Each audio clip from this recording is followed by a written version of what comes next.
What screams I'm a bad parent? Unlimited, unfiltered access to YouTube at 8 years old. I know someone whose 3-year has regular, unfiltered YouTube on their iPad.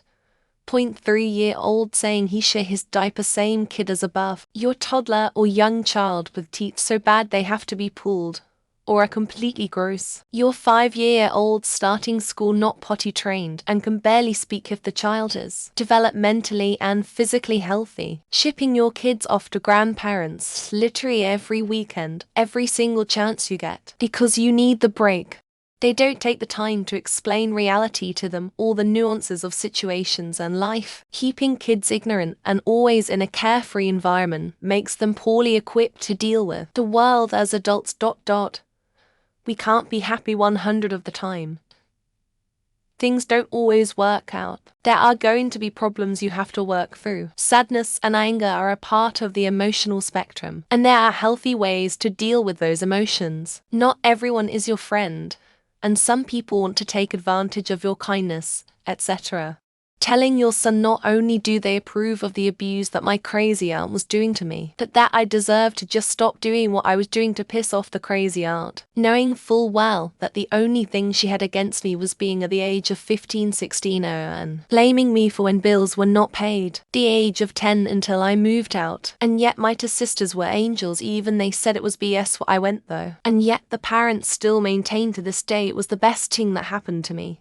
My ex's mum got pregnant at 16 and would constantly tell my ex that she was the reason her mom's body is ruined. She is the reason her mum has depression. The year popped another unwanted child into the world when my ex was 10. Guess who essentially became a 10-year-old mother? Who had to do all the laundry, the cleaning and sometimes the cooking. When my ex moved out when she was 20, her mom was flipping out about who would raise her kid. She is unemployed and home all day.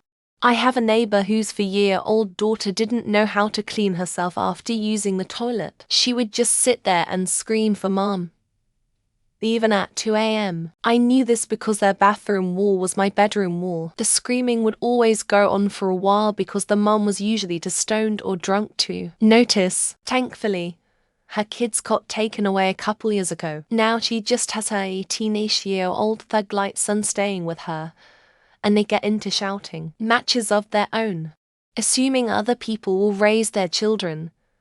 This may mean grandparents, siblings, teachers, sitters, friends, neighbors, or even the cashier at the grocery store. When a child's behavior needs to be corrected by someone else, and a parent or a child's emotional or physical needs must be met by someone other than a parent. It may be as small as never bringing a snack to the park play date, but usually small things are signs of much larger deficits in parenting.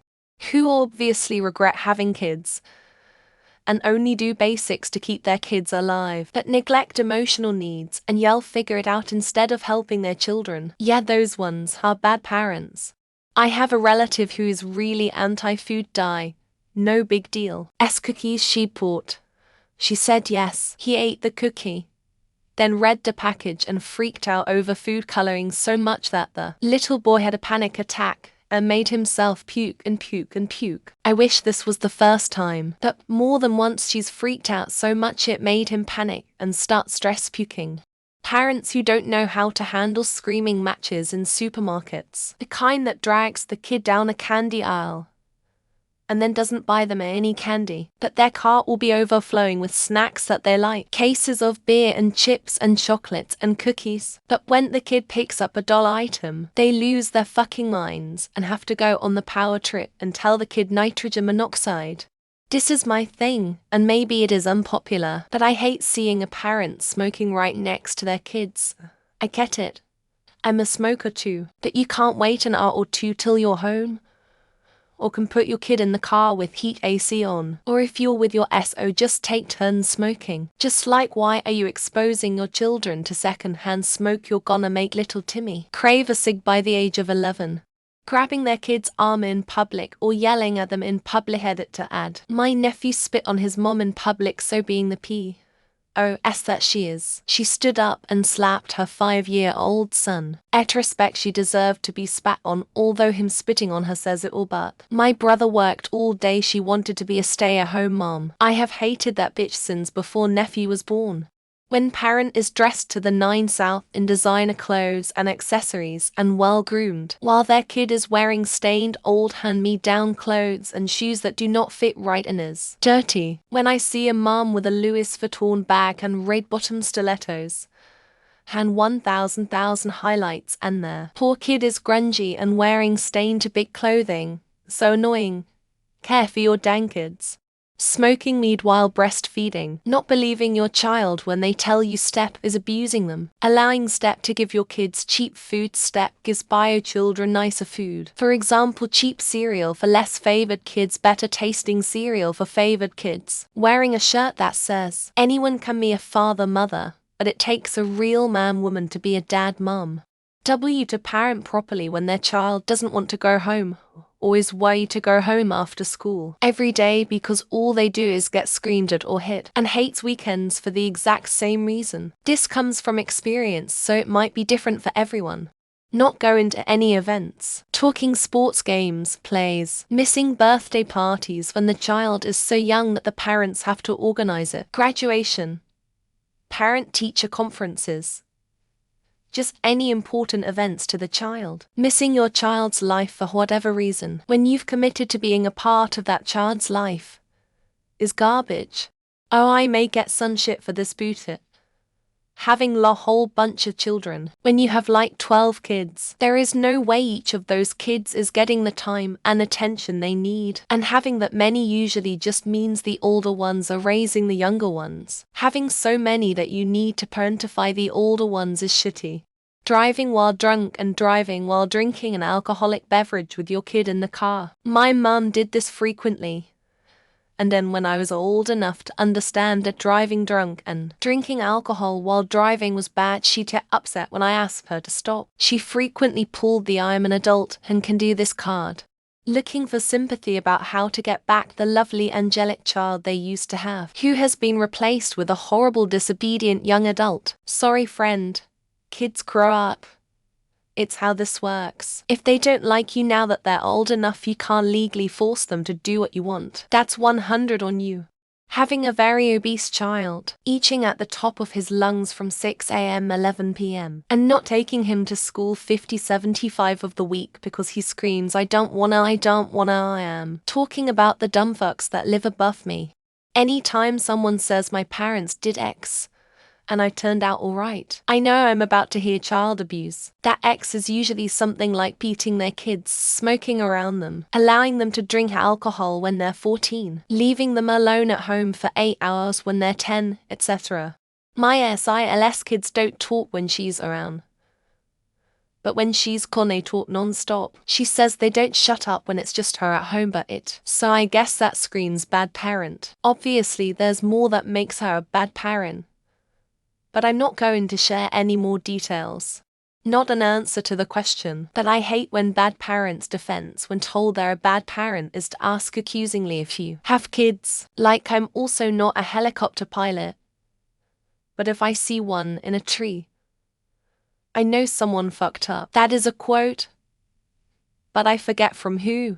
Whenever I see some fucking idiot walking 10 feet ahead of their small child in public without holding their hand or watching them, sometimes I think I could legit just scoop up your baby, and how long would it take you to notice? I still hold my 8-year-old's hand, lol. Aside from the typical answers, I'd say iPad parents are pretty bad. I understand the use of an iPad on a long car plane ride or for school at times, but not for 24/7 use. The kid will lack imagination and socialization, which is so important for a growing mind. A toddler sitting in a pram, holding an iPad, add for the child's eyesight, but it also takes away the child's ability to develop an imagination, notice their surroundings, interact with others, and the right to learn what it feels like to be bored. As a teacher, when they constantly complain about teachers picking on their kids and justifying their kids' terrible behavior, those kids proceed to disrespect every teacher, fail to get an adequate education, while hindering other kids' education. I know there are some exceptions to this, but typically not. But seeing kids not in school during school hours on a weekday with their mum. It's often a single mum thing TBH, or out late at night during the weekday when they should be sleeping. The ones that get posted in our tragedy. Any that use the big girls' bows don't cry. Anyone can cry.